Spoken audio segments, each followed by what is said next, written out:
ejemplo, el oxígeno en contacto actúa alterando membranas celulares y atacando el material genético de la célula, como puede ser también el ADN. Por lo cual, todo organismo vivo aeróbico genera naturalmente, nosotros estamos generando estos especies reactivas de oxígeno que nos provocan en sí el envejecimiento propiamente tal. Pero aquí tenemos algunos ejemplos de algunos de los radicales que podemos tener: el superóxido, el radical hidroxilo, así como también el peróxido de hidrógeno. Pero como podemos ver, estos son endógenos en nuestro organismo, pero cuando tenemos una descompensación, estos pueden aumentar. Así como también pueden venir de fuentes exógenas, como la contaminación o radiación ionizante, en el cual el organismo puede estar expuesto. Por lo cual, los radicales libres que nosotros tenemos en nuestro organismo, cuando se concentran y están en muy alta concentración, lo que provocan es un estrés oxidativo. Este estrés oxidativo lo que puede provocar son enfermedades. Dentro de ellas están las enfermedades cardiovasculares, el envejecimiento propiamente tal, que puede acelerar este envejecimiento, la arteriosclerosis y algunos tipos de cáncer. Por lo cual, ¿cuáles serían estos compuestos que ayudan a disminuir estos radicales libres o a compensar el equilibrio de los radicales libres que nosotros debemos tener en nuestro organismo? Estos son los que nosotros llamamos antioxidantes. Y dentro de estos compuestos antioxidantes hay una familia muy grande que es conocida y está ampliamente publicada, que son los polifenoles. Estos polifenoles, o grupo de polifenoles, que principalmente se encuentran en productos naturales, así como también en la uva, y por lo tanto, si está en la uva, está en el vino. Estos compuestos se caracterizan estructuralmente por poseer un grupo fenol o un grupo hidroxilo, que en este grupo hidroxilo cumple la función y se le atribuye la capacidad antioxidante que tienen por sí solo estos compuestos o en su conjunto en una matriz compleja como es el vino. Por lo cual es importante definir qué es un antioxidante. Y un antioxidante es una molécula capaz de retardar o prevenir la reacción del radical libre, principalmente con una biomolécula cuando nos daña el organismo, ¿sí?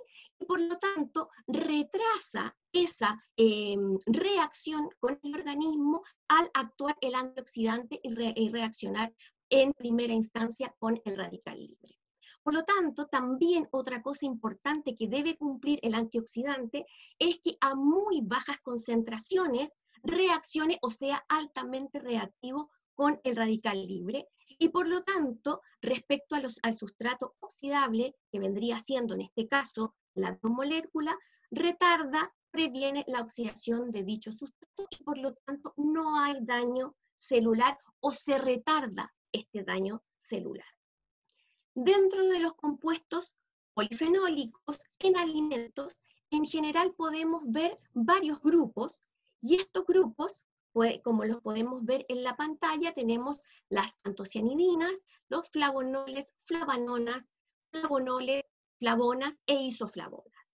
Acá me gustaría centrarme en las antocianidinas, en donde, si se dan cuenta, los productos naturales o alimentos que lo contienen son principalmente los berries, la uva, la manzana roja y por supuesto el vino. Este tipo de compuesto es el que le da la coloración a este tipo de alimentos. Por lo tanto, si lo tiene la uva, también lo tiene el vino. Así como también los flavanoles, que aquí también se menciona que el grupo anterior de alimentos también lo contiene. Por lo tanto, tenemos dentro de estos grupos unos subgrupos que en su mayoría es una gran cantidad de compuestos que podrían actuar como antioxidantes. Entonces, para entrar ya de lleno del vino, podemos encontrar en el comercio distintos tipos de uva, en donde está la uva vinífera, como estoy hablando desde Chile, la uva tipo pisco, que es para hacer el destilado que nosotros comercializamos acá en Chile, la uva de mesa, que es la que utilizamos como fruta, ¿verdad?, para comer, y por último tenemos la uva pasa, que es la deshidratación de la uva de mesa.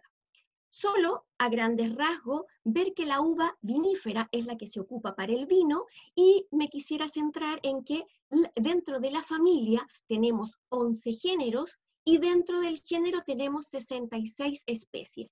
Es por eso que en el comercio nosotros tenemos una gran variedad de vinos con diferentes características, y es debido al gran número de géneros que tenemos dentro solo del grupo de las uvas viníferas.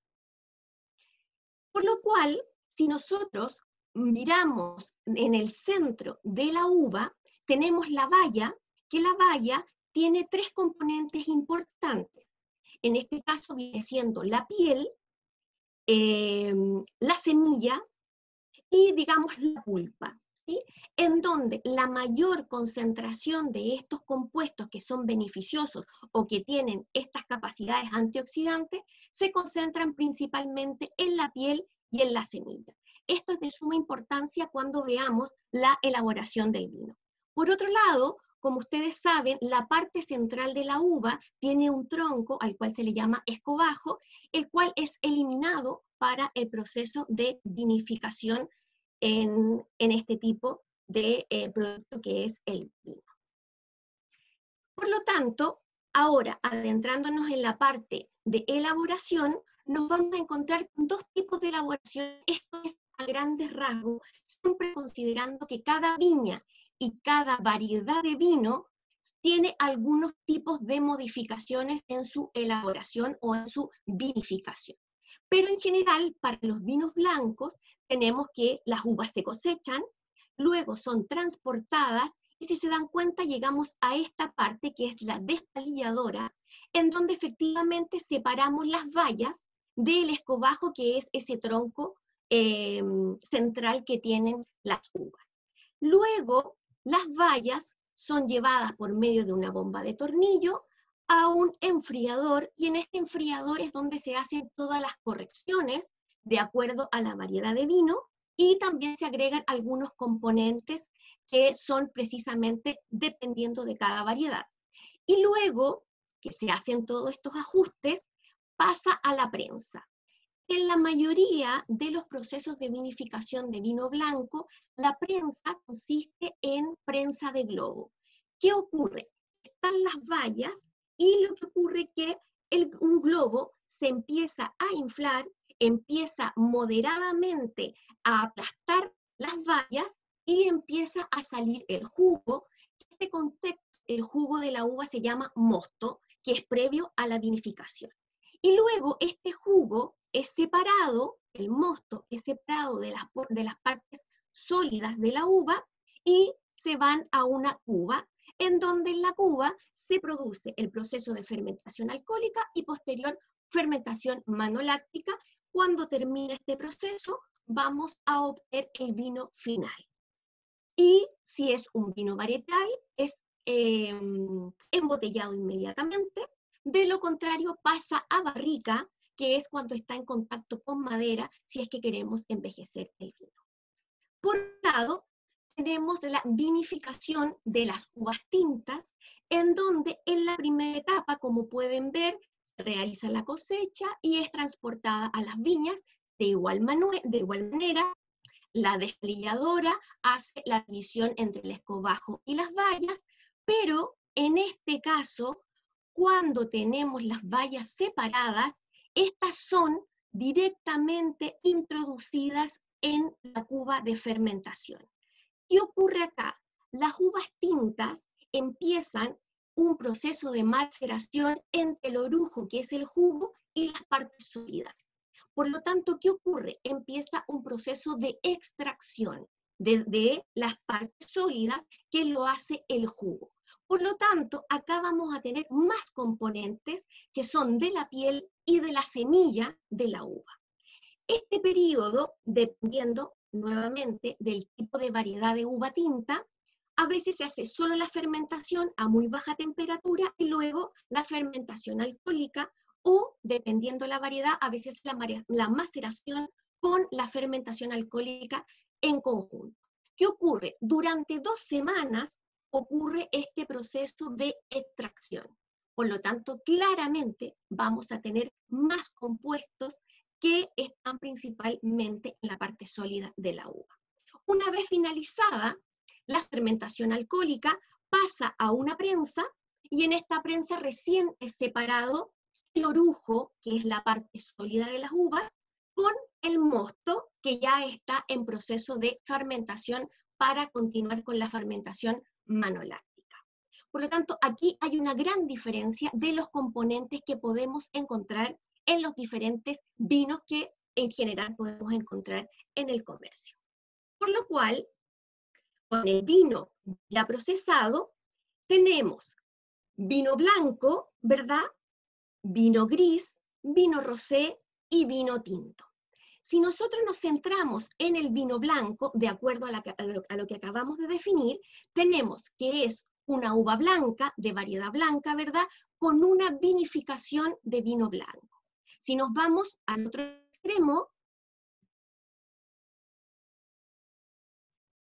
¿se escucha?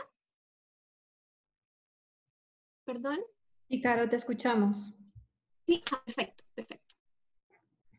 Adelante. Si nos vamos al otro extremo, el vino tinto, tenemos uva tinta con una vinificación de vino tinto, como es lo que acabamos de definir.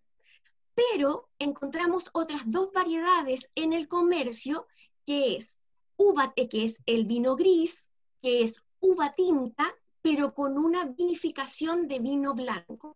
Por lo tanto, esa coloración que nosotros vemos es simplemente lo que se logra extraer desde la piel de la uva, principalmente las antocianinas, en el proceso de prensado de esta uva, porque pasa directamente a la cuba sin previa extracción o maceración. Y el vino rosé también tiene una uva tinta, pero con un proceso de vinificación de vino blanco, pero como pueden ver ustedes, tiene una mayor tonalidad roja. Y eso es porque se hace una pequeña maceración que solo puede alcanzar un máximo de 24 horas. Por lo tanto, acá en el comercio ustedes pueden ver una amplia variedad y dependiendo de cada variedad que tiene la uva blanca y cada variedad que tiene la uva tinta. Por lo tanto, en general podemos ver los vinos blancos, efectivamente su fermentación se hace separada la parte sólida del jugo, y luego estos vinos en general tienen coloración amarilla con tonos verdosos.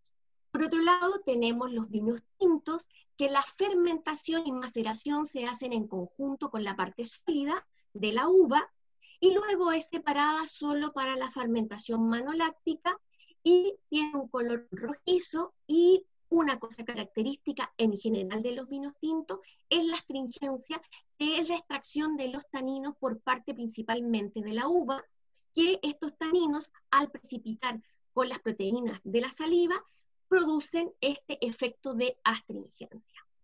Por lo cual, con el vino ya procesado, vamos a tener 2 grandes fracciones e importantes del vino terminado. Uno es la fracción volátil, en donde principalmente actúan los aromas que le dan las notas aromáticas a un vino, dependiendo de su variedad, así como la fracción no volátil, que es lo que nosotros nos vamos a concentrar en este seminario, que viene por parte de la composición química y la estabilidad oxidativa. Para un mejor entendimiento de los antioxidantes y los radicales libres, lo que vamos a hacer es explicar el mecanismo de oxidación que tiene un vino. El mecanismo de oxidación que tiene un vino entra por medio de este mecanismo en contacto con el oxígeno disuelto que tiene el vino, y con los metales que están presentes en este, genera inicialmente el radical hidroperoxil. Luego actúan acá con ejemplo como catecol, pero aquí está toda la familia de los polifenoles y se genera peróxido de hidrógeno. El peróxido de hidrógeno, nuevamente en contacto con metales, provoca la reacción de Fenton, o si es otro metal tipo Fenton, en donde genera el radical hidroxilo, que es altamente reactivo, y de acuerdo a la alta concentración de etanol que tiene el vino, genera el radical 1-hidroxietil y posteriormente el acetaldehído, que es un compuesto característico de un vino oxidado. Por lo cual, aquí en este mecanismo que es netamente del vino, podemos ver que hay formación de radicales, que es lo que ocurre en el organismo, y en este caso, los polifenoles ejemplificados con un catecol estarían actuando como antioxidantes.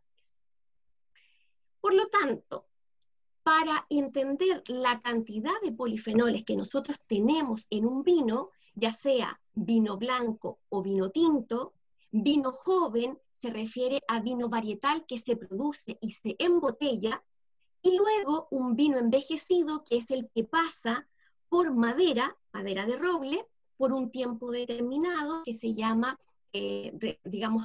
vino reserva, y también tenemos vino tinto, también vino joven y vino envejecido.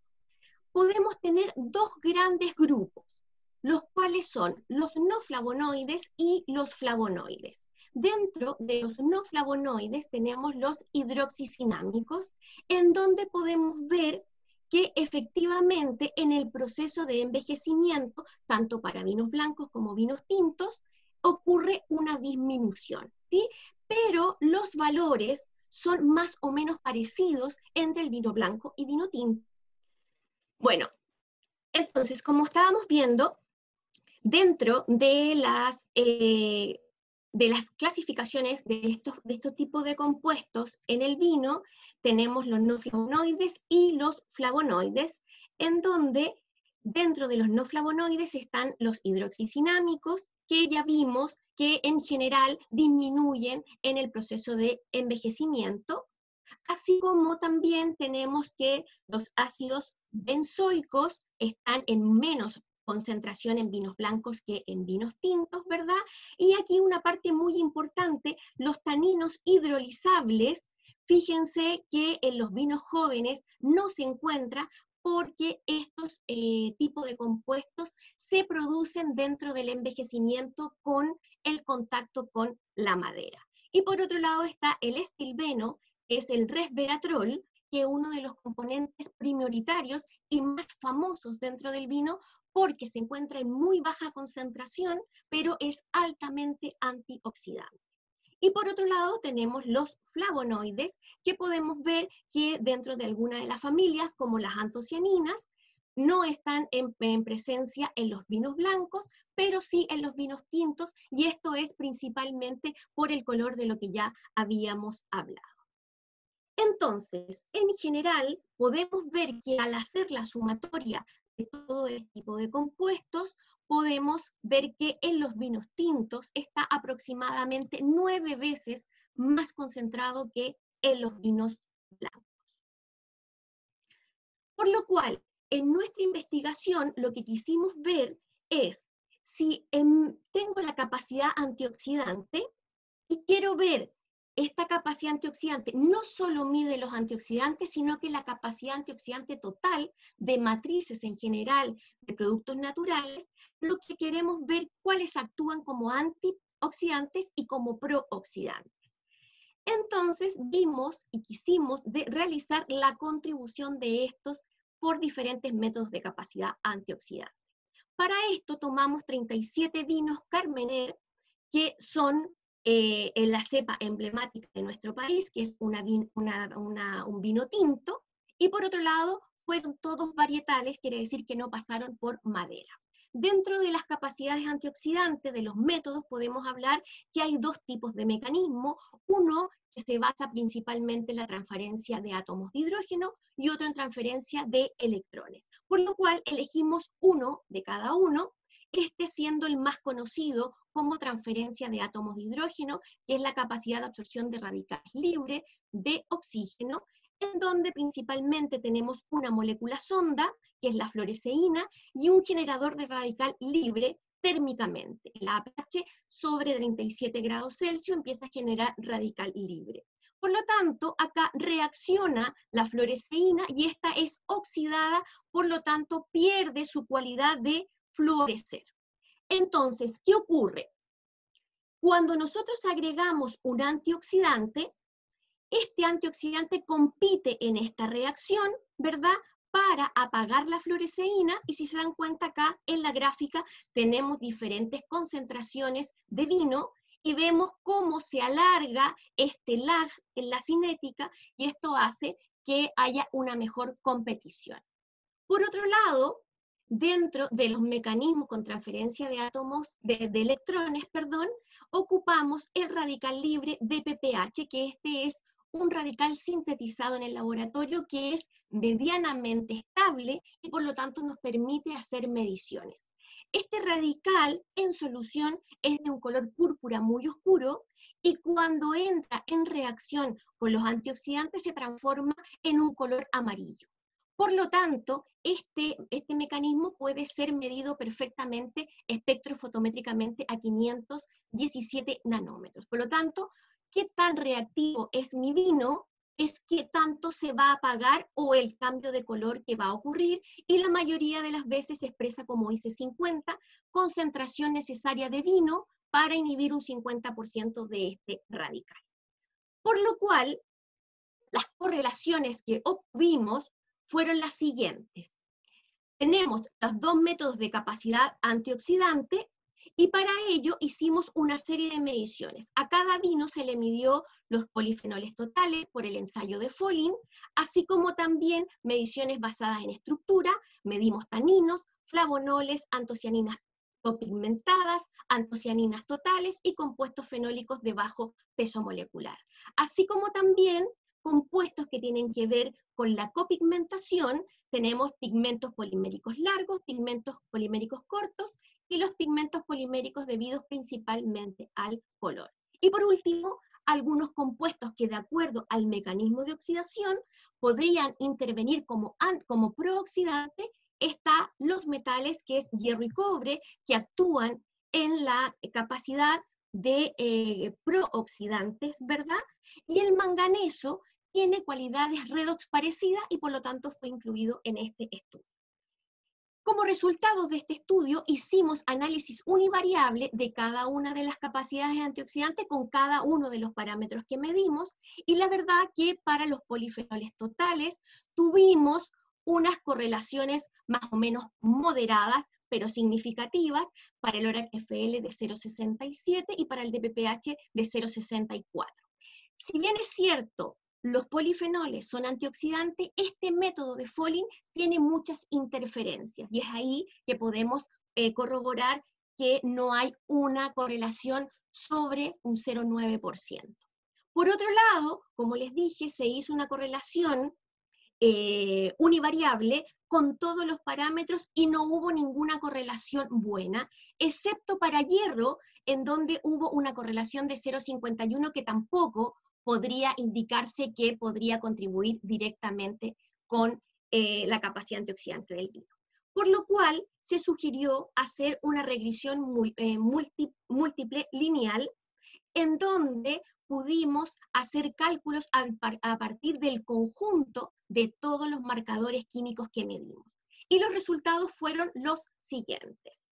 Para la capacidad medida por DPPH, lo que obtuvimos con todos los marcadores fue una correlación de 0,9 y para el ORAC-FL una correlación de 0,87, donde la información más importante se obtiene que las mediciones medidas por el ensayo de PPH, que es una transferencia de electrones, la fracción de antocianinas libres y copigmentadas contribuyen con un 39,1%, los pigmentos poliméricos largos con un 23%, el ácido gálico con un 27%, el resveratrol, a pesar de estar en tan baja concentración, un 5%, y el manganeso con un 5%, pero ojo, positivo, que esperábamos que fuera negativo como prooxidante.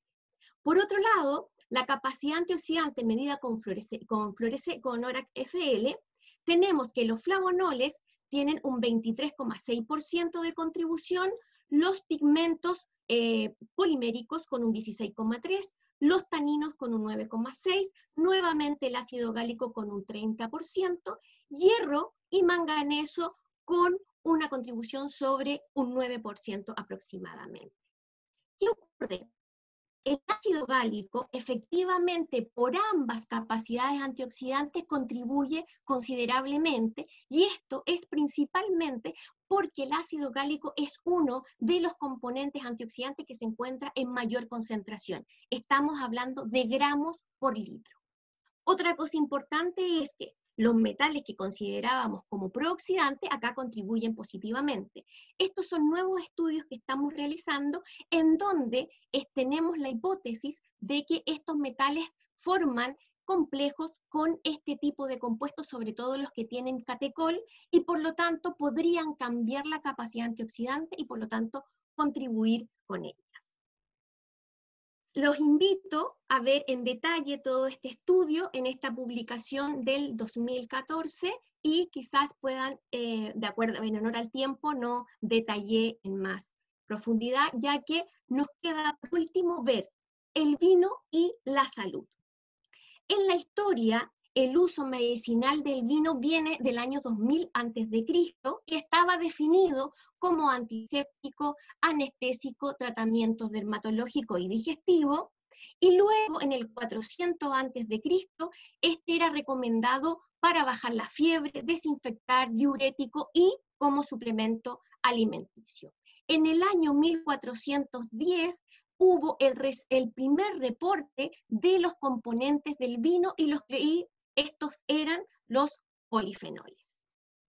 Luego vino, a raíz de todo esto, la paradoja francesa que fue discutida por Samuel Black, en donde se mencionaba a Francia con la baja incidencia de enfermedades coronarias, pese al alto consumo de la dieta mediterránea, que es alta en grasas. Luego, en 1992, Raoult sugiere que el consumo de vino es explicación a esta paradoja y concluye en el trabajo que el efecto protector se asocia a los taninos de la semilla o de los componentes del vino propiamente tal. Para lo cual se hizo un estudio en donde se midieron en promedio las calorías por país que consumen las personas y frente a la índice de mortalidad de enfermedades cardíacas. Y como pueden ver, Francia está en el punto que tiene un alto consumo de calorías en grasas, ¿verdad? Pero tiene un bajo índice de mortalidad debido a esta enfermedad. Por lo cual se comenzaron a hacer estudios en donde aquí se relaciona, este es el gráfico tipo J, en donde el consumo de alcohol, podemos ver que un moderado consumo de alcohol disminuye el riesgo de la mortalidad, pero luego cuando el consumo es excesivo, este se dispara y puede llegar a influir en la mortalidad de ciertas enfermedades. Por lo cual, en 1979 se relaciona inversamente el consumo del vino, o sea, a mayor consumo de vino, menor es la incidencia de muerte por enfermedades coronarias. Luego, muchos estudios avalan que la curva anterior, que es la J, entre consumo de alcohol y mortalidad de diversas causas. Hay que destacar que ese tipo J se hizo con bebidas alcohólicas en general y no se centró o no se dejó aparte el vino por sus características de sus componentes. Luego, en 1995, un estudio de Copenhague siguió a 13.000 personas entre 30 y 70 años de edad y ellas fueron seguidas por 12 años, en donde se llegó a la conclusión que el riesgo relativo a la mortalidad cardíaca reduce en un 49% en personas, dentro de estas 13.000 personas, que consumían 3 a 5 copas de vino diaria, y el riesgo aumenta en un 34% en los que consumen igual cantidad de vino, igual cantidad de volumen, pero en destilado. Por lo cual, en conclusión, tenemos que los efectos benéficos del alcohol son amplificados por los componentes adicionales que tiene el vino, tanto los polifenoles, el alcohol y principalmente el resveratrol podrían prevenir el avance de la arteriosclerosis, que es otro de los estudios. Ahora, comercialmente se comercializan muchos productos en donde se destaca que son resveratrol. Si ustedes ven las especificaciones, en su mayoría es orujo, que es la parte sólida, separada después de la vinificación, de la parte de uva, a la cual este orujo es deshidratado y se le mide la cantidad de resveratrol que tiene, y este es comercializado. Por lo tanto, también hay información sobre la cantidad de resveratrol que tenemos en los diferentes tipos de vino, y como pueden ver, el vino blanco es el que tiene menor cantidad de resveratrol y el vino tinto es el que tiene mayor. Y por supuesto el rosé está intermedio. Por lo cual el resveratrol se comercializa como prevención del cáncer y reducción de las enfermedades al corazón. Para resumir también acá los efectos del vino en la salud cardiovascular, tenemos que baja el estrés oxidativo, baja la oxidación de las lipoproteínas, aumenta el HDL, disminuye la acumulación de colesterol en macrófagos y disminuye la presión sanguínea. Y por otro lado, dentro de la trombosis, disminuye la viscosidad sanguínea y la dilatación, aumenta la dilatación mediante el flujo y disminuye la agregación plaquetaria. Los invito también a ver un review que hemos hecho con mi grupo de investigación, en donde están la parte de propiedades químicas y biológicas del vino, y ahí también están las determinaciones analíticas, así también como los beneficios para la salud.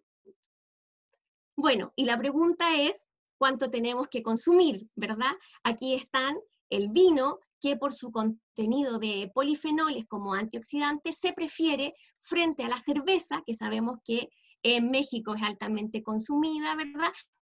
Este puede ser moderado, ya que contiene vitaminas y minerales. Lo que sí, definitivamente, lo que tenemos que evitar es el tequila, principalmente los destilados, y el tequila se destaca por México. Aquí está el grupo de investigación, porque sabemos que es muy importante, ya que nada de esto lo podemos hacer de forma individual. Muchas gracias por vuestra atención, y bueno, quedo lista para las preguntas, pero creo que será al final de la sesión. Muchas gracias, doctora Carolina. Excelente presentación. Muy amable. Disculpen por todos los interferentes que tuve con internet. No te preocupes. Pues en el chat nuestros asistentes pueden ir manifestando algunas de sus dudas y comentarios, los cuales pues vamos a también a revisarlos y los retomaremos en el bloque final de preguntas y respuestas. Y en ese contexto, pues continuando con el programa, me permito darle la más cordial de las bienvenidas, por supuesto, a la doctora Elisa Caetano Silva Abreu. La doctora Caetano es doctora en Alimentos y Nutrición de la Facultad de Ingeniería de Alimentos de la Universidad de Campinas en Brasil. Comparte de la investigación en la Universidad de Valencia en España. Ella es maestra en Alimentos y Nutrición en la UNICAM, científica en alimentos de la Universidad de Sao Paulo en Brasil, con periodo también en la Universidad de Trás-os-Montes y Alto Douro en Portugal, y ganadora del premio Nestlé en 2007.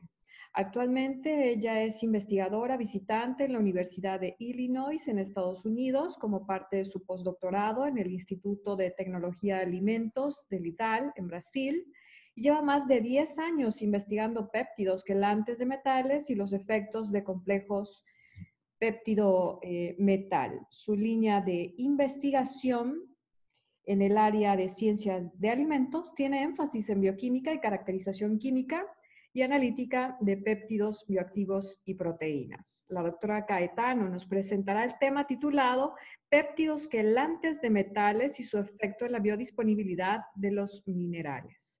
Cabe señalar que los péptidos quelantes de metales son considerados alternativas interesantes para la fortificación de alimentos por su capacidad de aumentar la biodisponibilidad de los minerales. El hecho de que todavía no exista un consenso en la literatura acerca del mecanismo de absorción de complejos péptido-metal trae más relevancia a la discusión de este tema.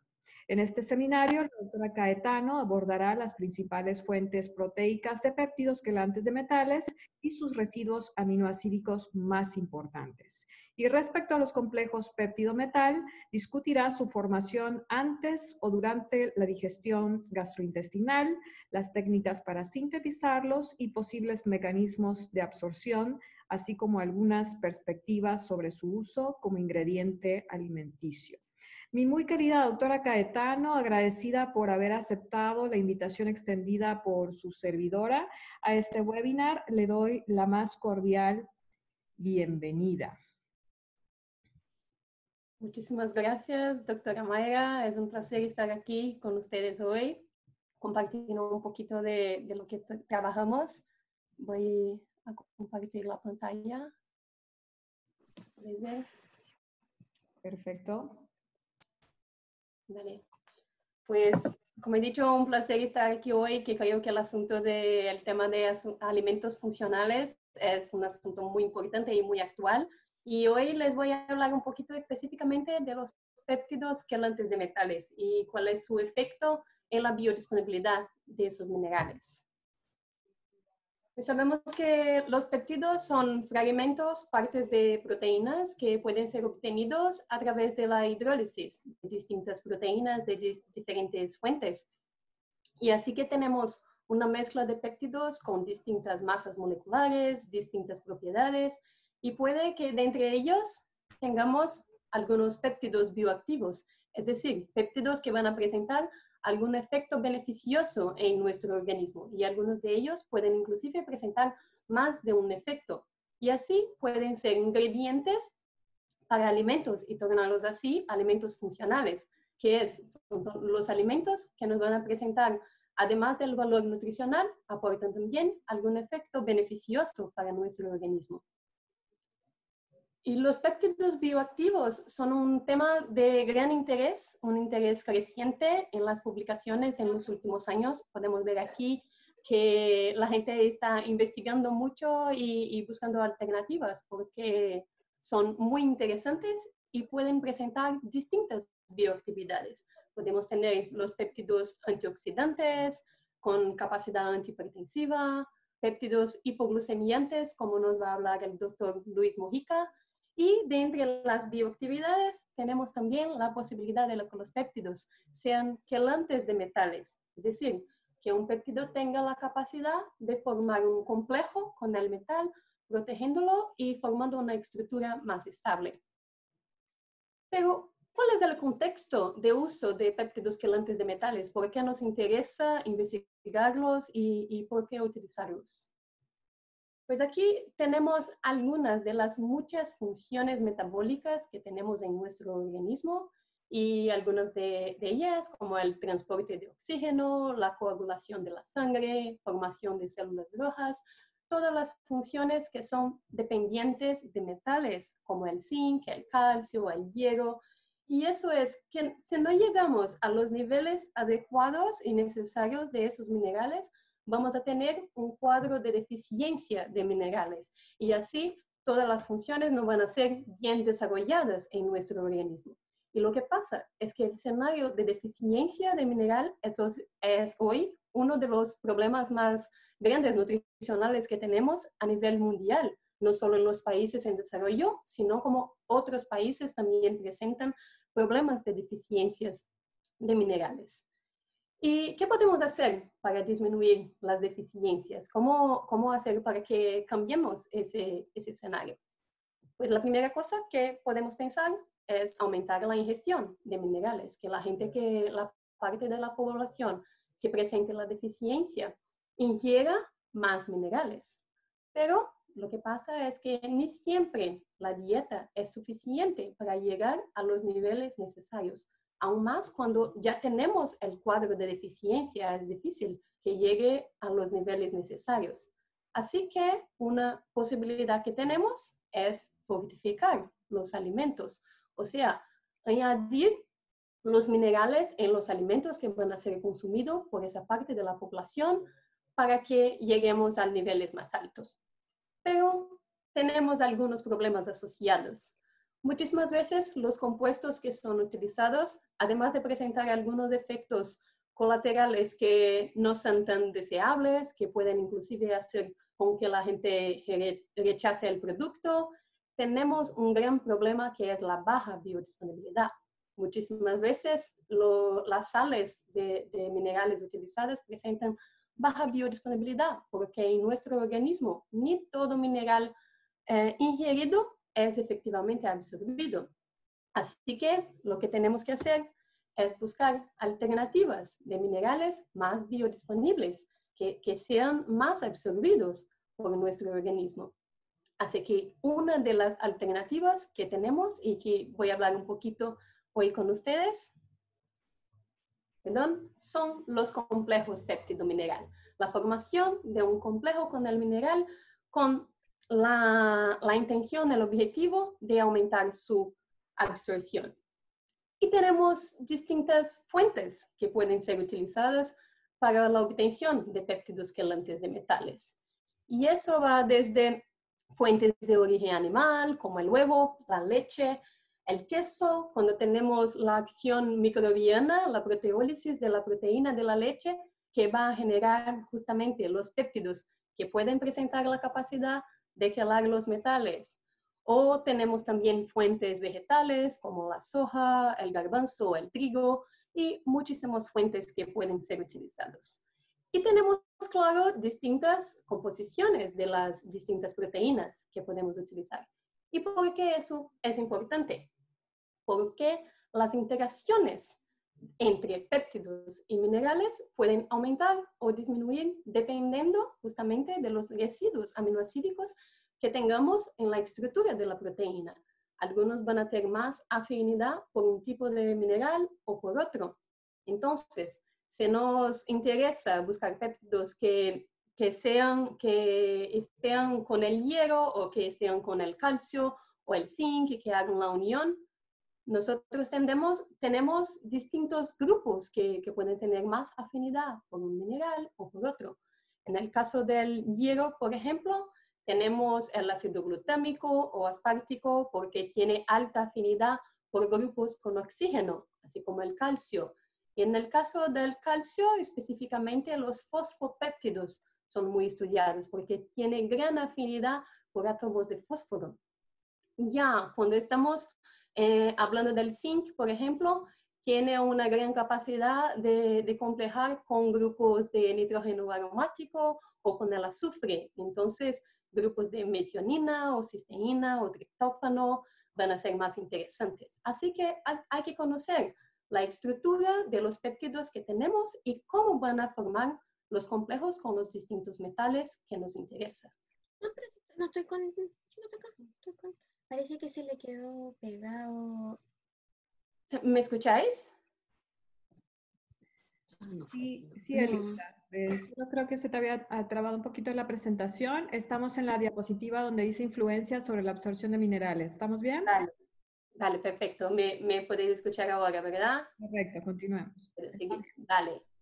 Pues es importante que pensemos que los compuestos de la dieta pueden influenciar los minerales y ni todos los complejos formados van a aumentar la absorción. Puede que se formen complejos que disminuyen la absorción. ¿No me escuchan? A ti no te pasa. Sí, claro. Si puedes apagar tu micrófono, Carolina.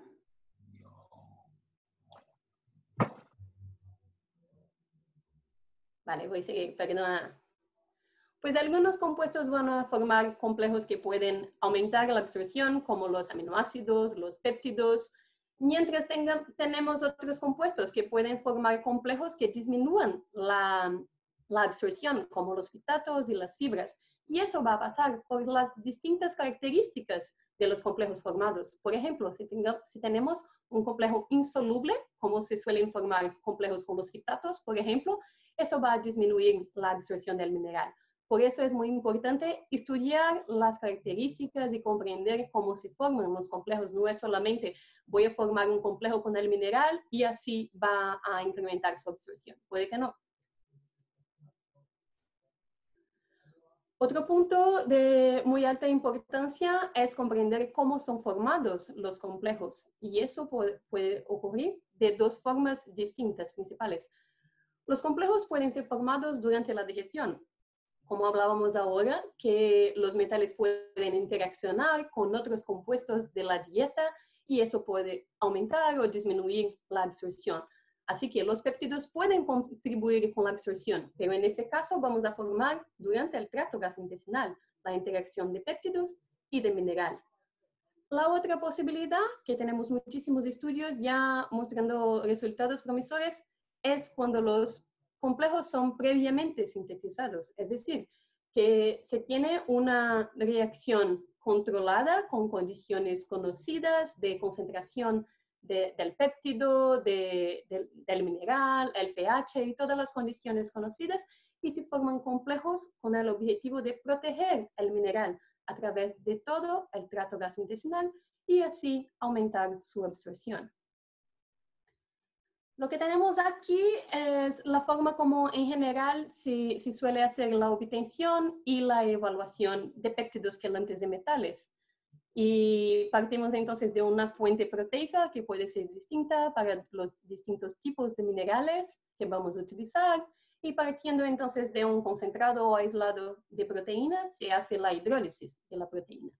Y aquí al lado izquierdo lo que tenemos es, vamos a comprender qué son los péptidos, vamos a purificarlos y separar solamente los que me interesa por masa molecular o por afinidad del metal que me interesa. Puedo hacer la secuenciación del péptido para conocer específicamente los residuos aminoácidos que tengo ahí, cómo van a interaccionar, y puedo incluso hacer la síntesis de las secuencias que me interesa para estudiarlas. Y aquí, al lado derecho, lo que tenemos es efectivamente el estudio ya de la absorción, de cómo va a pasar la absorción de ese complejo. Y como les he dicho, tenemos la posibilidad de que el complejo sea formado durante la digestión, o sea, tengo los péptidos y tengo el metal añadidos en el momento del ensayo, sea un ensayo animal o sea un ensayo con células. O puede que yo tenga la síntesis de complejo antes de la digestión, el péptido, el metal, condiciones controladas y luego los ensayos de bioaccesibilidad y biodisponibilidad. Y eso puede pasar como ensayo animal o puede ser utilizar la digestión gastrointestinal simulada, es decir, hacemos todas las condiciones como si fuera en el organismo, con las enzimas, concentraciones, todo conocido, y podemos llegar a un cultivo celular. Existen células que son utilizadas que se diferencian en enterocitos, es decir, van a tener un comportamiento como si fueran los enterocitos en nuestro organismo. Y así podemos ver el metal que pasa por la célula, que permanece dentro de la célula o que pasa a través de ella por el método Transwell, o podemos tener en el caso específico del hierro, una medida indirecta que se suele utilizar, es la medida de ferritina. La ferritina es la proteína donde se almacena el hierro dentro de la célula, así que es directamente proporcional. Cuanto más hierro entra en la célula, más alta es la síntesis de ferritina por la célula. Y así podemos ver cuánto efectivamente de ese mineral está entrando en la célula. Pero ¿cómo esos complejos pueden aumentar la absorción? Estoy hablando aquí de que se forma, protege todo durante la digestión, pero ¿cómo puede pasar de que aumenten efectivamente la absorción? Pues la primera cosa que tenemos que pensar es que los metales, cuando no están unidos a ningún otro compuesto, suelen presentar una alta insolubilidad en pH intestinal. O sea, tienen que interaccionar con algo para que estén más estables. Y así son fuertemente influenciados por los componentes de la dieta, como hablábamos. Pueden formar complejos insolubles o pueden formar complejos con nuestros péptidos, que queremos que sean solubles y que favorezcan la absorción. Pero es importante pensar la fuerza de unión que tendré entre péptido y metal. Hay que ser suficientemente fuerte para que proteja el metal a través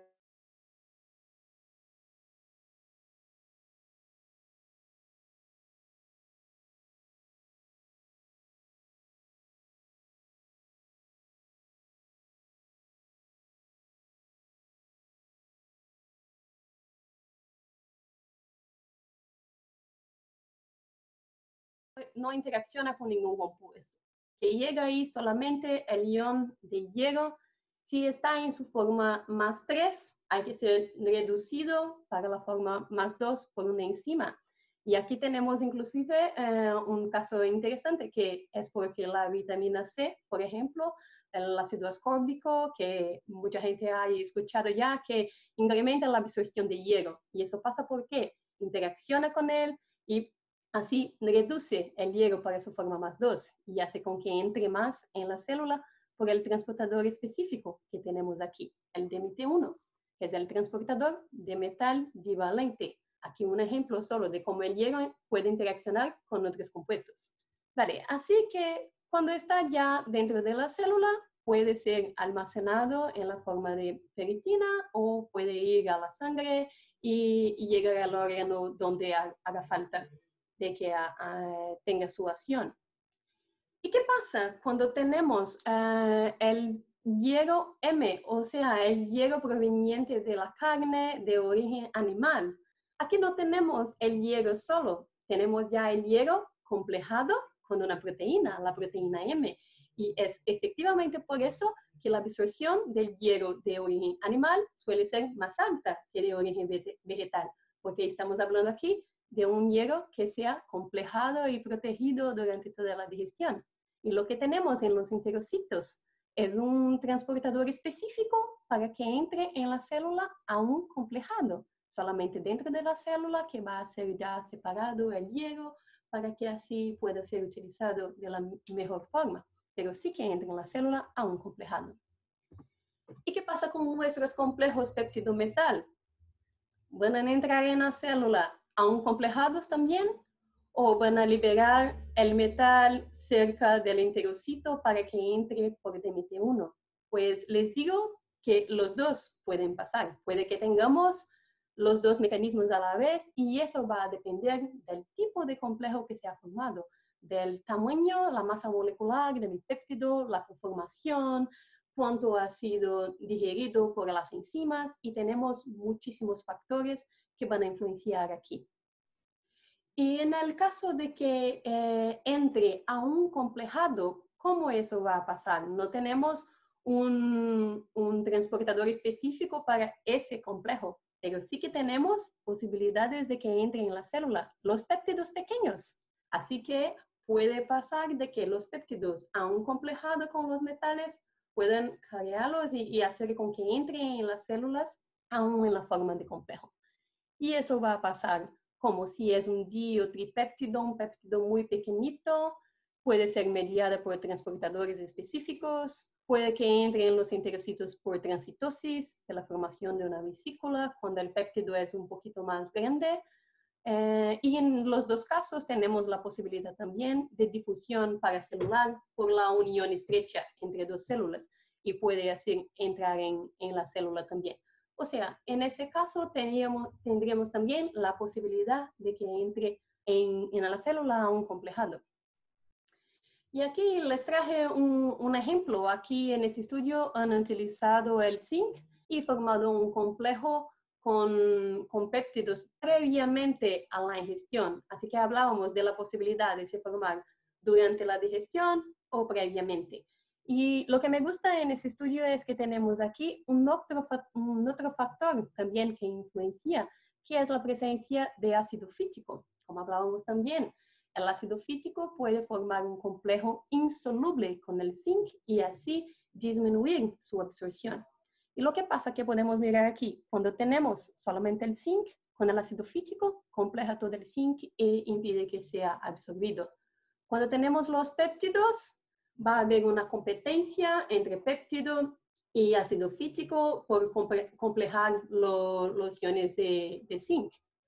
Pero, ¿qué pasa cuando se forman los complejos antes de la ingestión? Lo que pasa es que una cantidad más pequeña de zinc va a complejar con el ácido fítico, lo que hace con que tengamos una biodisponibilidad más alta. Y ese complejo puede entrar en la célula por las dos formas, sea por el canal de iones de zinc, como libera el zinc cerca del enterocito y así que entra, o por vía de transporte de péptidos pequeños. Los dos pueden ocurrir. Otro punto muy importante que tenemos que tener en cuenta es la resistencia de los péptidos a las enzimas gastrointestinales. En el caso de que se prepare un complejo antes de la digestión, ¿qué va a pasar durante la digestión? Van las enzimas quebrar esa molécula y así no tendré más mi complejo. Pues en ese estudio de nuestro grupo de investigación, sí que hemos hecho la síntesis de complejos hieropéptido y evaluado tras la digestión in vitro y la síntesis de ferritina. Pero lo interesante es que hemos utilizado pancreatina, un sistema enzimático que contiene muchas de las enzimas que tenemos en nuestro organismo. Así que los péptidos obtenidos se han demostrado ser secuencias extremadamente resistentes a la digestión gastrointestinal. Y así que los complejos formados fueron estables hasta llegar cerca del enterocito. Y un otro concepto muy importante que me gustaría hablarles hoy, cuando estamos hablando de la absorción de minerales, es pensar qué son los minerales bioaccesibles o biodisponibles. Y les explico por qué. El concepto de bioaccesibilidad, es decir, el mineral que es ingerido pasa por toda la digestión gastrointestinal y está listo para que sea absorbido. O sea, el mineral que está soluble tras la digestión es un mineral bioaccesible. Está listo para que entre en la célula.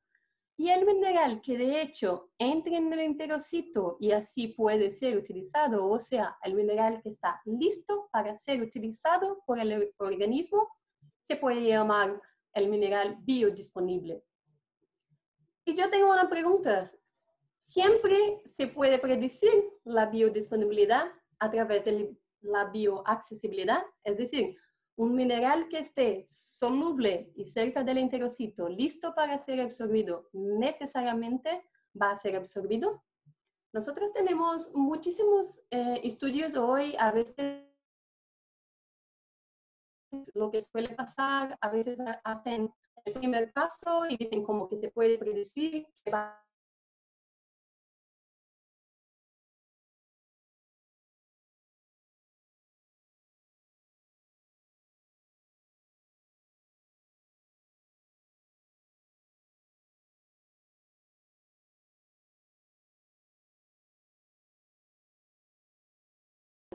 sí, los péptidos han ayudado que el hierro fuera protegido y llegara hasta cerca del enterocito y no tuvimos diferencia estadística entre ellos.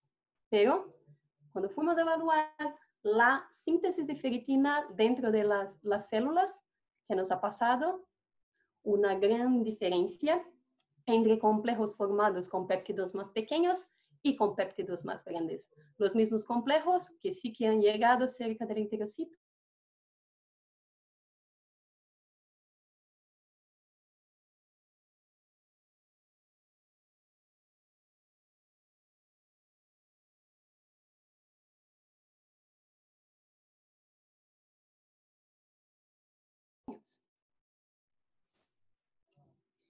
Y para terminar, me gustaría hablar también un poquito con respecto a los efectos colaterales de las sales de hierro. Hemos hablado al principio de que cuando se fortifica un alimento, a veces suele pasar efectos indeseables,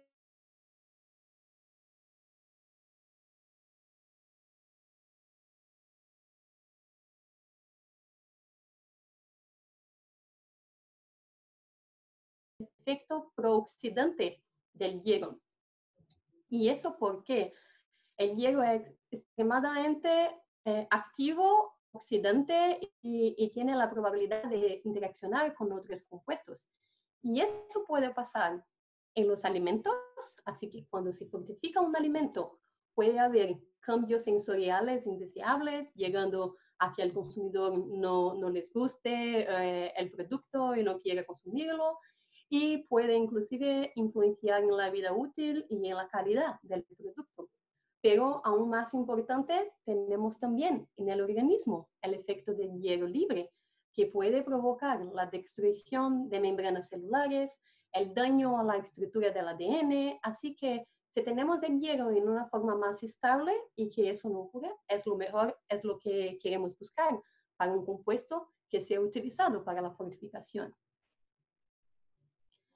Y aquí les enseño un otro estudio de nuestro grupo de investigación, los mismos complejos sintetizados previamente con péptidos del suero de la leche, ya que hablamos de los péptidos más pequeños que hemos utilizado, y hemos probado en un sistema modelo, en una emulsión, es decir, yo tengo el hierro frente a una fase lipídica y voy a mirar la oxidación lipídica que el hierro proporciona. Entonces, evaluar los productos primarios y secundarios de esa oxidación, probando los complejos en la emulsión, solamente la sal como un control y también la adición de los péptidos y la sal en el momento, así como hicimos, se puede hacer en la digestión, de que se forme en el momento. Aquí también hemos probado poner los dos en el modelo. Y lo que hemos visto aquí en negro, tenemos el control, la sal, solamente la sal de hierro, y vemos que con 7 días tenemos un aumento muy expresivo de la formación de hexanal. Aquí tengo solamente un ejemplo de un compuesto que se forma, pero hemos mirado otros también y hemos visto en 7 días la oxidación lipídica creciente. ¿Y qué pasa cuando probamos el complejo péptido hierro?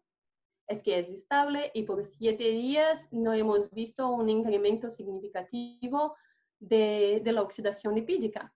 Y es interesante que se note aquí también que los péptidos, cuando se añaden los péptidos y la sal en el momento, sí que es más baja que el control, porque probablemente se forman los complejos también, y puede pasar también que los péptidos tengan la actividad antioxidante, haciendo con que los radicales formados por el hierro se pare ese proceso y haga así una más baja oxidación lipídica. Pero lo que podemos ver es que a lo largo de 7 días es más alta que solamente el complejo ya previamente formado. Y me gustaría hablar ahora un poquito solamente qué nos hace falta y qué tenemos ya para llegar a todo ese camino muy largo que tenemos hasta llegar a aplicación de complejos péptido-metal efectivamente para la fortificación, para que puedan ser añadidos a los productos alimenticios. Entonces, que ya sabemos que sí que pueden aumentar la biodisponibilidad de los minerales, que es lo que nos interesa. Sí que pueden ser una excepción a la regla de cuanto más biodisponible, más reactivo. ¿Y eso porque en la mayor parte de las veces los compuestos que son utilizados para fortificación, los más biodisponibles suelen ser también los más reactivos. Eso pasa, por ejemplo, en el caso del hierro, el sulfato de hierro es la sal con más alta biodisponibilidad y que se suele utilizar para fortificación, pero es también la más reactiva y que va a tener los efectos colaterales que ya conocemos. Así que los complejos péptido-metal pueden ser una excepción a esa regla, lo que mucho nos interesa. Tenemos innumerables fuentes distintas que pueden ser utilizadas y así podemos elegir qué tipo de metal queremos formar complejos con los péptidos. Tenemos muchísimas posibilidades. Tenemos ya también muchísimos estudios que nos muestran la caracterización de la estructura para comprender cómo se forman los complejos, cómo se da la formación y si van a contribuir o no con su absorción. Pero ¿qué hace falta todavía en ese camino para llegar a la aplicación de los complejos? Pues algunos puntos que yo considero importantes en ese camino. Habrá otros también, pero algunos que me gustaría poner hoy aquí para ustedes son estudios que consideren el efecto de las matrices alimentarias. ¿Eso por qué? Como hemos dicho que los minerales son muy susceptibles y pueden interaccionar con otros compuestos. ¿Qué va a pasar cuando podemos poner los complejos efectivamente en una matriz alimentaria? Eso es distinto que probar solamente el complejo. Y eso tenemos muy poco todavía en la literatura. Nos hace falta caminar un poco más en ese sentido. Nos hace falta estandarización de protocolos para que sea posible comparar los estudios y saber efectivamente bajo qué condiciones yo puedo decir que es más biodisponible.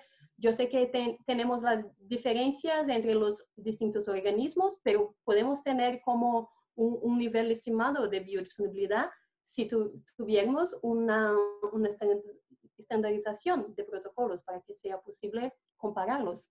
Y aunque tengamos desde 2015 el grupo InfoGES con el protocolo de digestión in vitro, eso nos ha ya avanzado bastante en el camino, pero todavía tenemos que mejorar mucho y que todos los estudios sean hechos bajo las mismas condiciones.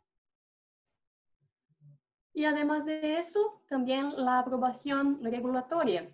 Y eso, tanto con respecto a la toxicidad de los péptidos y también de los minerales, porque es importante decir que en niveles más altos que los deseables pueden ser tóxicos también. Así que hay que probar y tener una regulación de la toxicidad. Y además de eso, la aprobación regulatoria que sea considerada la biodisponibilidad, porque lo que tenemos hoy en la legislación no tenemos cómo probar la biodisponibilidad y eso no es un factor que cuenta. Voy a añadir ese o aquello compuesto y qué biodisponibilidad que tiene, cuál es el nivel de absorción.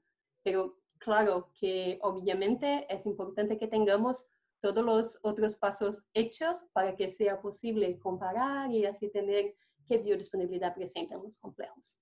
Pero lo que podemos ver ya es que de los resultados que tenemos, de lo que hemos caminado hasta aquí, para la aplicación de complejos sí que merece la pena seguir investigando y tenemos ahí una gran posibilidad para la fructificación. Y os dejo aquí una review que hemos recién publicado, nuestro grupo de investigación, con respecto exactamente a ese tema de péptidos con complejos con peptidometal, y tenemos todo un poco cerca de ese tema que hemos hablado aquí. Y muchísimas gracias una vez más por la oportunidad y quedo ahora de ustedes para después de Dr. Luis Mojica podemos tener ahí una parte de preguntas y compartir un poco más de conocimiento. Muchísimas gracias. Muchas gracias, Elisa, por tu participación la tarde de hoy. Muy bien, pues muchas gracias a la doctora Caetano, muy interesante la presentación. Ya hay algunas preguntas en el chat que ahorita vamos a retomar, por supuesto, en el bloque de preguntas y respuestas. Damos paso a nuestro tercer conferencista, a quien también agradezco su confianza y participación en este webinar. Bienvenido, doctor Luis Alfonso Mojica Contreras. El doctor Mojica es doctor en Ciencias de los Alimentos y Nutrición Humana por la Universidad de Illinois en Estados Unidos. El doctor Mojica se desempeña como investigador en el Centro de Investigación y Asistencia del Estado de Jalisco desde el 2016 en el Departamento de Tecnología Alimentaria. Su producción científica es destacada, por supuesto, siendo miembro del Sistema Nacional de Investigadores Nivel 1. Sus intereses de investigación particularmente se orientan a la extracción, caracterización y evaluación del potencial biológico de compuestos bioactivos de alimentos, además de la revalorización de alimentos propios de la dieta tradicional del mexicano por medio de alternativas de aprovechamiento integral. El doctor Mojica tiene a bien presentarnos el tema titulado El frijol negro como fuente de péptidos bioactivos con potencial hipoglucemiante. Y en este contexto cabe señalar que en México el frijol es la leguminosa más consumida y por su composición es considerada un alimento funcional, nutracéutico. Sus proteínas, compuestos fenólicos, fibra y carbohidratos de lenta digestión han sido estudiados y se sabe que tienen potenciales beneficios a la salud. de la proteína del frijol también se pueden obtener péptidos biológicamente activos. Y esta tarde el doctor Mojica nos presenta los resultados de sus estudios referentes al potencial hipoglucemiante de hidrolizados de las proteínas de esta leguminosa. Sin más, estimado doctor Mojica, mi agradecimiento por el favor de su tiempo, dejando de usted los siguientes 30 minutos para presentarnos algunos de los resultados de su investigación. Muchas gracias, doctora Mayra. Voy a compartir la presentación.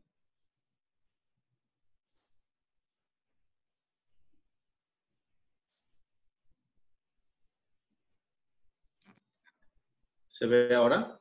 ¿Correcto? Bueno, pues muy buenas tardes ya. Gracias por la oportunidad, doctora Segura, para presentar mis resultados de investigación. Este trabajo lo he venido realizando desde cuando estaba en el doctorado en la Universidad de Illinois y ahora he continuado con ya algunos estudios más con humanos y es lo que les voy a presentar el día de hoy. Yo trabajo en el Centro de Investigación, Asistencia y Tecnología y Diseño del Estado de Jalisco, CIATEJ, que es un centro CONACYT, aquí en Guadalajara, pero tenemos sedes en Mérida, precisamente, en Monterrey y en Zapopan, que es en donde yo me localizo. Y bueno, hablando un poquito de lo que ya mencionaba la doctora acerca del frijol, pues sabemos que es parte de la dieta tradicional del mexicano y que es una leguminosa muy importante para nosotros y en el mundo también. Obviamente es una fuente de nutrientes y compuestos bioactivos, pero además, pues en la dieta tradicional mexicana hay otros alimentos que forman parte de este que son súper importantes debido a su importancia culinaria, pero también a su composición química o a la presencia de algunas moléculas bioactivas o que podrían tener un efecto biológico. En este caso, pues la mayor parte de ellas son compuestos fenólicos, que son resultados del metabolismo secundario de las plantas, pero pues también puede haber algunas moléculas que son derivadas de proteínas parentales, por ejemplo, los péptidos bioactivos que se generan a través de la hidrólisis de las proteínas en los alimentos. En ese sentido, pues pensamos por qué es importante regresar a las dietas tradicionales o a consumir alimentos funcionales y sus beneficios que podrían tener para la salud. Obviamente, los ritmos acelerados en los que nos vemos inmiscuidos las poblaciones ya en las grandes ciudades y además el sedentarismo asociado a los trabajos en oficinas, pues nos llevan a disminuir los tiempos disponibles para cocinar o para preparar alimentos nutritivos y entonces se da un fenómeno conocido como transición alimentaria en la cual pues las poblaciones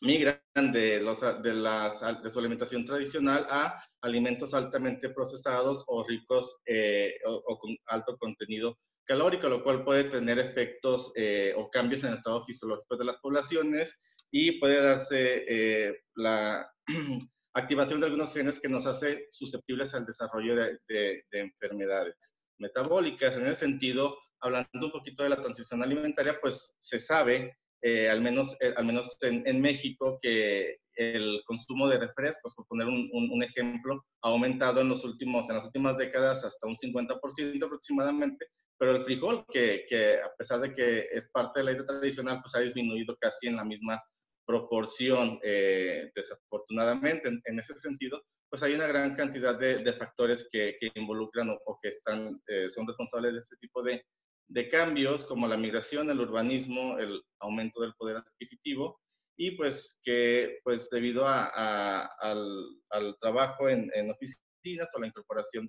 incluso de la mujer al trabajo, pues ya no se cocina de la misma manera en casa, entonces se opta por alimentos listos para consumirse o más rápidos de preparación.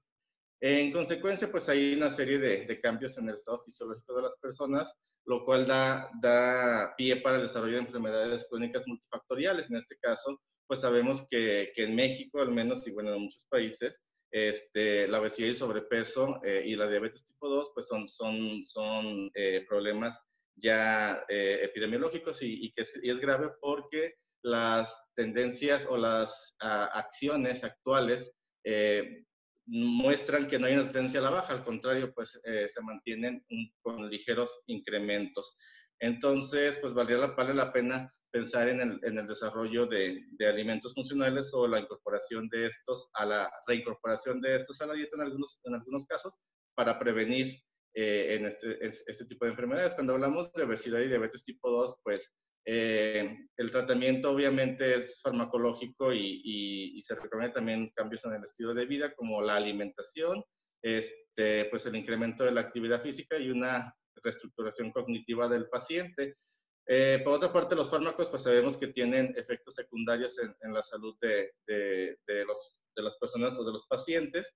Por eso, pues es importante pensar en que la alimentación puede ser una alternativa para, no solamente en el tratamiento, sino en la prevención de este tipo de padecimientos. En ese sentido, pues los alimentos funcionales, como ya lo han mencionado muchas veces en este webinar, pues son aquellos que nos producen un beneficio adicional a la salud, además de la parte nutricional, pero pueden ser adyuvantes o coadyuvantes en el tratamiento de enfermedades o ayudar a la prevención. Yo creo que es muy importante recalcar esta parte de la prevención de las enfermedades por medio de alimentos que sean diseñados o formulados o sean ricos en compuestos bioactivos para que puedan ser más saludables y en este caso pues prevenir el desarrollo de este tipo de padecimientos. Cuando hablamos de alimentos funcionales o de desarrollo de estos o de ingredientes, pues pensamos, yo en mi grupo de trabajo pues utilizamos materias primas principalmente de la dieta tradicional mexicana. En este caso pues hablaremos del frijol, el cual puede ser fuente de diferentes ingredientes funcionales, tanto de los que se encuentran en la cascarilla como los que se encuentran en el cotiledón. En este caso, pensar como una materia prima industrial que se puede procesar de manera integral. Sin embargo, pues hay un componente importante de investigación científica que debe de ser añadido pues para poder desarrollar efectivamente ingredientes que se puedan incorporar en formulaciones alimenticias. Estos ingredientes funcionales deberían de tener dos funciones. Uno es las propiedades tecnofuncionales, es decir, de qué contribución van a dar al alimento desde el punto de vista de formulación, es decir, textura, sabor, color. Obviamente, porque se añaden sustituyendo a un ingrediente que puede estar ya en el alimento, sin embargo, pues no es tan nutritivo o no tiene esa función biológica que nosotros tenemos en los ingredientes que estamos generando. Y por otro lado tenemos las propiedades biofuncionales, es decir, estos componentes bioactivos de nuestro ingrediente o de nuestro alimento, pues qué beneficios a la salud van a generar a la hora de ser consumidos. Regresando un poquito a la composición del frijol que ya mencionaba la doctora Mayra, es considerado un alimento nutracéutico.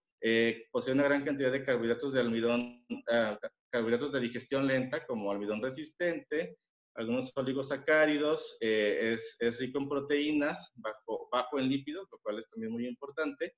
Y pues de las proteínas se pueden generar péptidos bioactivos que ya mencionó la doctora Carolina en su presentación anteriormente, pues, muchas de sus características.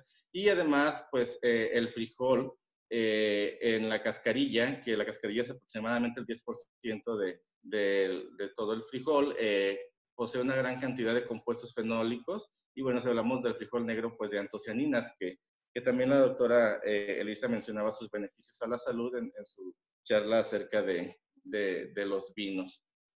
Y bueno, pues retomando un poquito de los péptidos bioactivos, pues son esas fracciones de la proteína que se generan a través de la hidrólisis de la proteína parental. En ese sentido, puede ser hidrólisis enzimática, pero también se puede dar hidrólisis química o mecánica durante el procesamiento de los alimentos, y se generan fracciones de la proteína con diferentes tamaños y diferentes secuencias de aminoácidos. Estas mezclas pues se llaman hidrolizados de proteína, que a la hora de ser pues ya caracterizados, pues ya tenemos diferentes péptidos que tienen, como mencionaba, diferentes tamaños y funciones biológicas potenciales. En ese sentido, pues una vez que se generan esos hidrolizados, pues ya pueden ser añadidos a los alimentos como ingredientes funcionales. Sin embargo, pues ahí todavía mencionaba la doctora Carolina que hay mucho que investigar acerca de las interacciones con la matriz y bueno, es todavía un tema importante.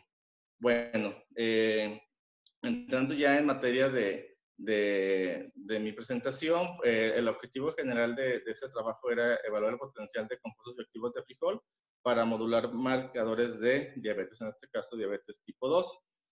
Voy a hacer mi presentación en diferentes etapas, como fuimos aumentando o unos resultados nos llevaban a seguir buscando otros métodos. Entonces, la primera parte fue caracterizar péptidos y compuestos fenólicos de frijol, de algunas variedades mejoradas de Brasil y de México, además de el efecto del procesamiento en frijol precocido y deshidratado que ya está disponible comercialmente. Para esto se utilizaron 12 variedades de frijol de México y 3 de carioca de Brasil, que fueron modificados por NIFAP en México y por Embrapa en Brasil, los cuales tenían mejoras agronómicas y nutricionales.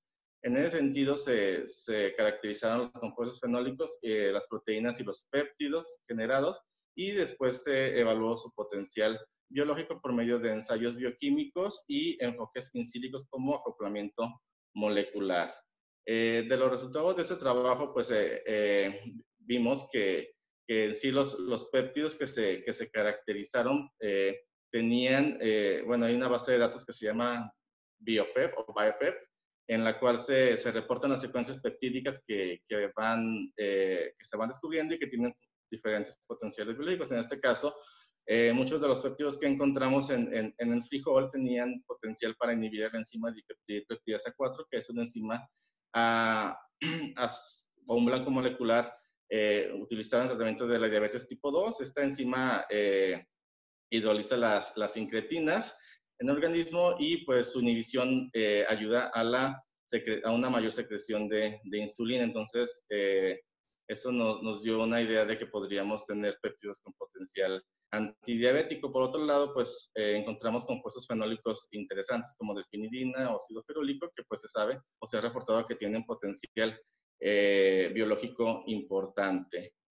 Por medio del acoplamiento molecular o lo que te mencionaba de docking molecular, pues pudimos hacer interacciones en el sitio catalítico de la DPP4 y los péptidos caracterizados y ver el potencial de estas secuencias peptídicas para interactuar en el sitio catalítico e inhibir la acción de la enzima. Este tipo de interacciones son parámetros termodinámicos de espontaneidad, es decir, que se genera, nos da valores, si nos da valores negativos, quiere decir que las interacciones pues, pueden ser más fuertes en este sentido.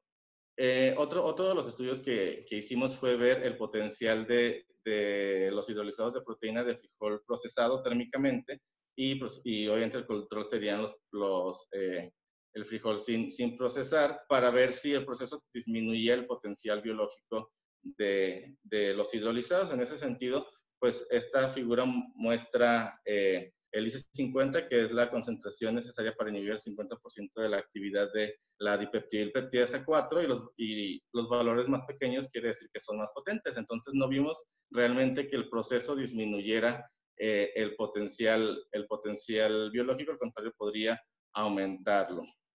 Después de estos resultados y cuando vimos que el procesamiento pues, no era un factor determinante para disminuir el potencial biológico, pues decidimos optimizar las condiciones para generar hidrolizados ya más pensados en que pudiesen generar o inhibir marcadores relacionados con diabetes. En ese sentido, pues utilizamos frijol negro de una variedad mexicana llamada Negra Otomí. Se hicieron aislados de proteína y después se hidrolizaron utilizando diferentes proteasas y, bueno, diferentes tiempos de hidrólisis y concentraciones enzima sustrato para después caracterizar los péptidos, hacer ensayos bioquímicos para inhibir la BP4, alfa-amilasa y alfa-glucosidasa, que son enzimas degradadoras de almidón, y pues estudios de simulación computacional para después hacer unas gráficas de súbita respuesta y ver las condiciones óptimas de generación de los hidrolizados. En ese sentido,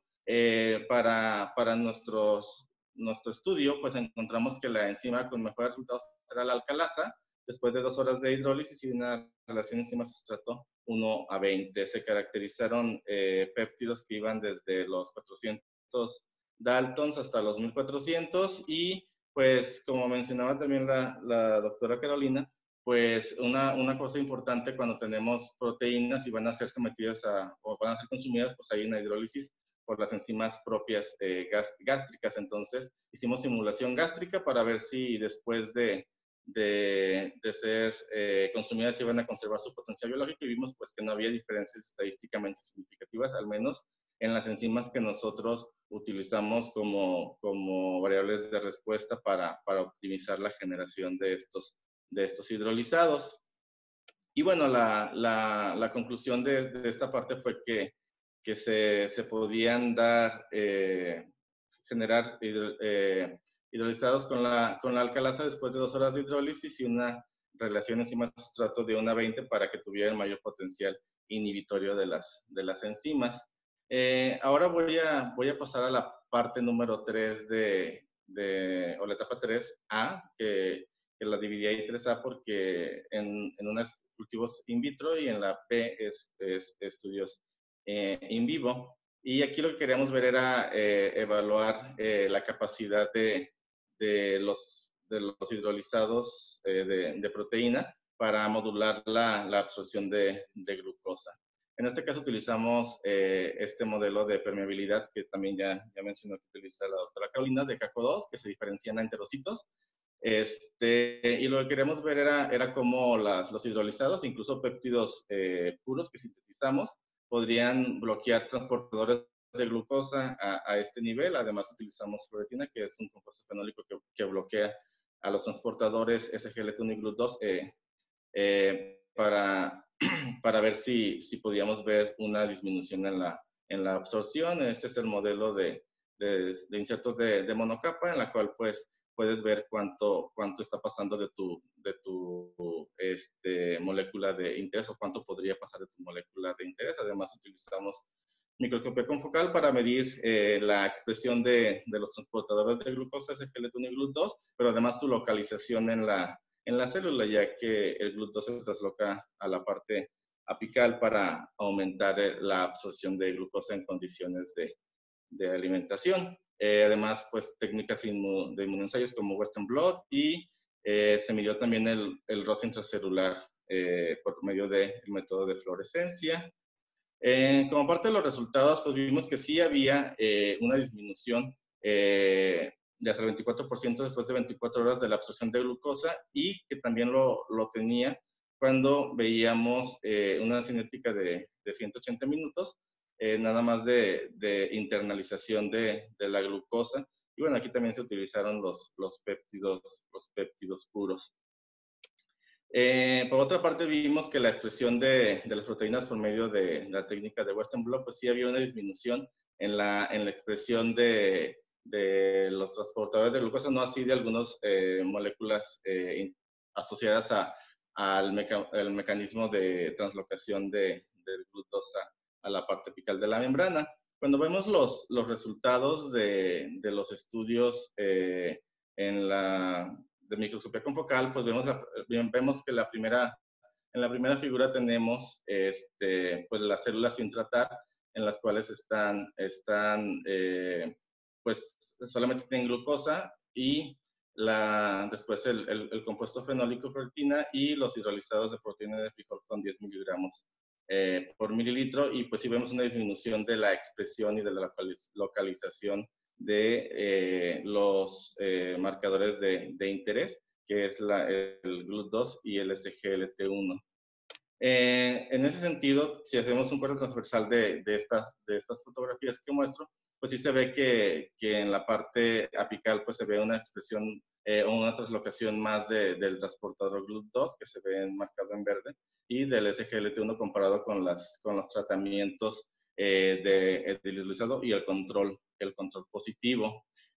Por otra parte, cuando hablamos de las especies reactivas de oxígeno, que la doctora Elisa ya habló de su función y cómo pueden tener efectos nocivos para la salud, pues vimos que también que estos hidrolizados pues tienen un efecto benéfico de inhibir hasta el 70% de su acción dentro de la célula. Y bueno, ahora voy a hablar un poquito de la etapa 3B, en la cual pues lo que queríamos ver era si podían inhibir también la absorción de glucosa ya en estudios animales, para eso usamos una prueba de tolerancia a la glucosa con ratas Wistar, macho, sanas, en la cual utilizamos solamente 2 dosis y el control, 30 y 50 miligramos por kilogramo de peso. Y usamos ya un modelo de hiperglicemia, que lo llamaré así debido a que se induce la hiperglicemia por medio de una inyección de estreptozotocina, que es un fármaco que eventualmente daña las células betapancreáticas y se disminuye la secreción de insulina. Para este estudio se utilizaron controles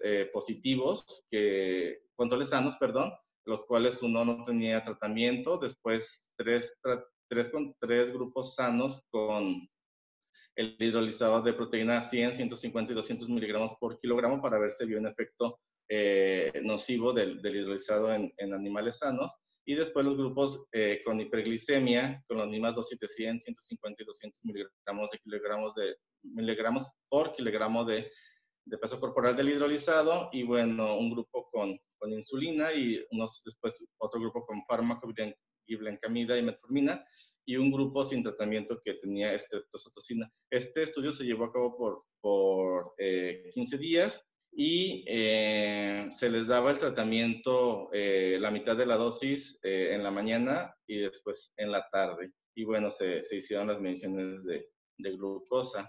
Ahora les voy a mostrar los resultados. Para el primer estudio, que era la curva de tolerancia, pues sí vimos que había una disminución del 25% con la dosis de la absorción de la glucosa con la dosis de hidrolizado de 50 miligramos por kilogramo de peso corporal. Y ya en los estudios de las ratas hiperglicémicas, pues vimos que había una disminución del 23 a 48% de la absorción de la glucosa en una forma de dosis dependiente, es decir, que a medida que aumentábamos la cantidad de glucosa, pues disminuía la absorción de la glucosa. Obviamente, pues la insulina, que es la molécula que están deficientes esos animales, pues fue la que mostró los mejores resultados. Y bueno, uno de lo que reportamos en este trabajo fue que el potencial mecanismo de acción hipoglucemiante podría deberse a la inhibición de enzimas degradadoras de almidón, dejando pues una cantidad menor de azúcar disponible para ser absorbido, pero además su intervención en el bloqueo y en las rutas de translocación y expresión del GLUT2 hacia la parte apical de la membrana, y que por consecuencia podría haber una disminución en la absorción de la glucosa. Obviamente hacen falta más estudios para probar este mecanismo, pero pues es parte de nuestros resultados. Aquí, en parte de las conclusiones, pues vemos que esos hidrolizados sí disminuyen la expresión y translocación del GLUT2 y SGLT1. En la prueba de tolerancia a la glucosa, pues disminuyó un 25% la absorción, y 200 miligramos fueron suficientes para disminuir significativamente el 48% de la absorción de glucosa en los animales con hiperglicemia. Y bueno, ahora estamos trabajando en una etapa 4 que ya estoy haciendo en colaboración con la Universidad de Guanajuato. Ya estudios con humanos. Una de las partes importantes o componentes importantes de los alimentos funcionales creo que debe ser eso, que podamos evaluar su efectividad en humanos. Yo por ahí platicaba hace tiempo con un investigador canadiense y decía, bueno, si tienes un alimento que lo procesaste como alimento y todo tiene que ver con el alimento, pues podrías hacer los estudios directamente con humanos sin tener que pasar por tantas pruebas que en algunos casos, al menos en México, son más costosas los estudios en células y en animales que a lo mejor en estudios con humanos. Obviamente tiene las limitantes de los comités de ética y todo eso, pero es una información muy importante de cómo podrían tener beneficios o validar esos beneficios a la salud de los ingredientes que estamos generando. En este caso utilizamos el hidrolizado de proteína en adultos con tolerancia normal a la glucosa y con prediabetes. Para el diseño, pues fue un diseño completamente aleatorio en el cual se buscaba tener 21 participantes por grupo. En el grupo de prediabetes no logramos tener los 21 participantes y se dieron dos dosis, una de 2.5 gramos del hidrolizado y otra de 5 gramos del hidrolizado. Se les dio en una bebida saboreada, sin calorías, y que también fue utilizado como placebo.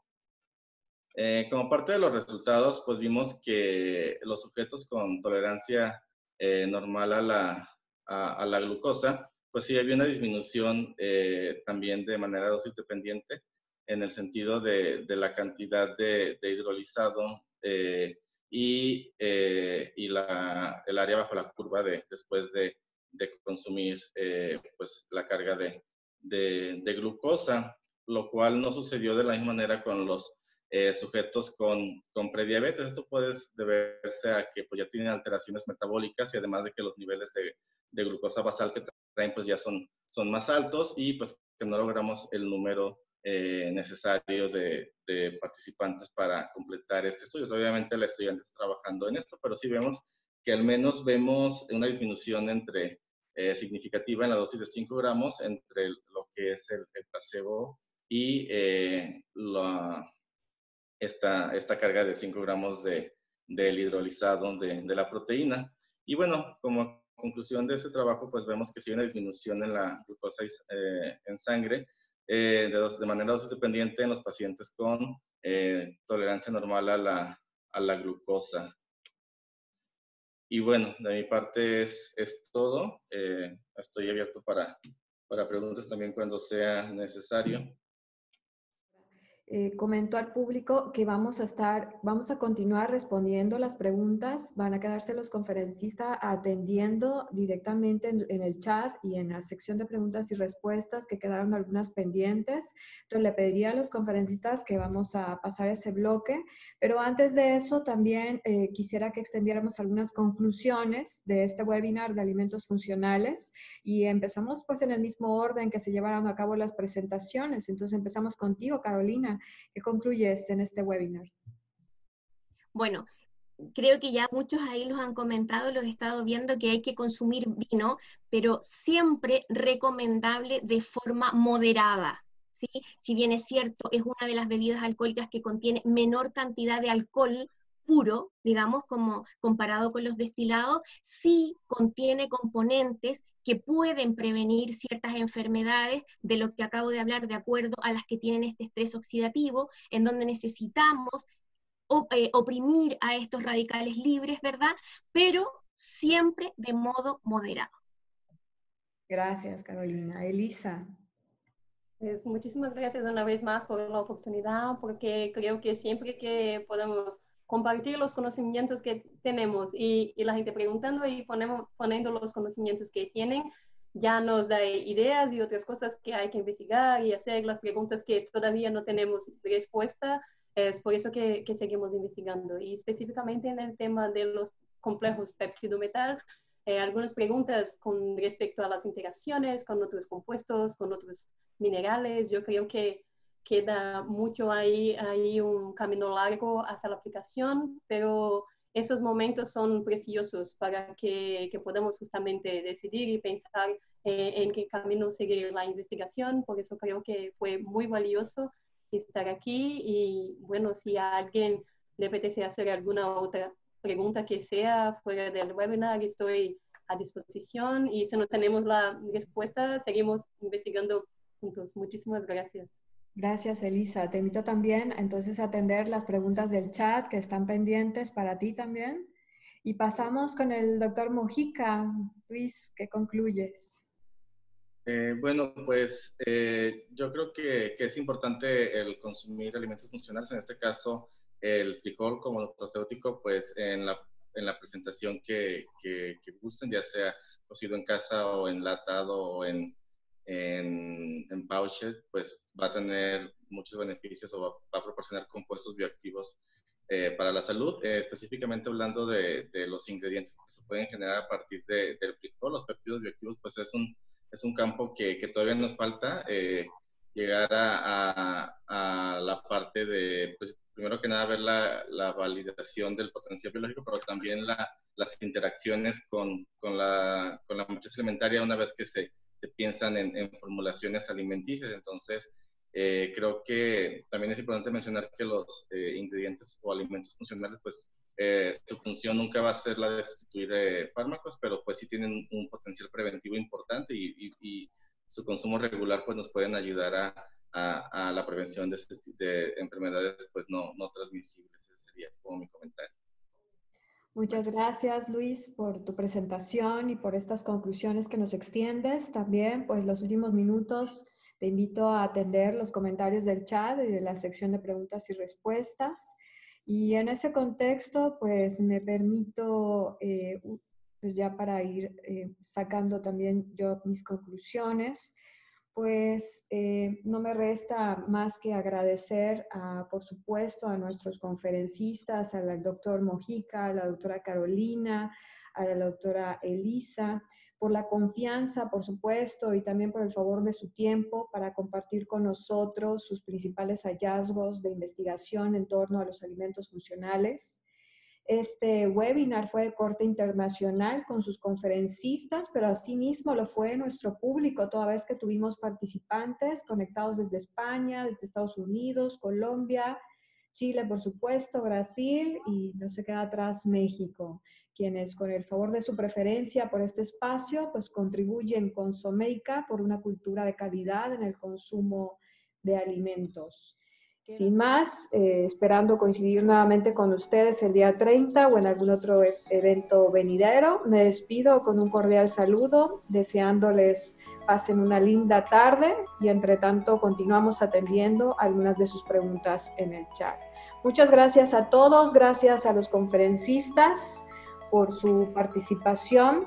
Mi agradecimiento de verdad porque sin dudarlo aceptaron unirse a este espacio que Someica está abriendo para nuestro público, para la sociedad en general, para bien dar conocimiento de esto que son los alimentos funcionales.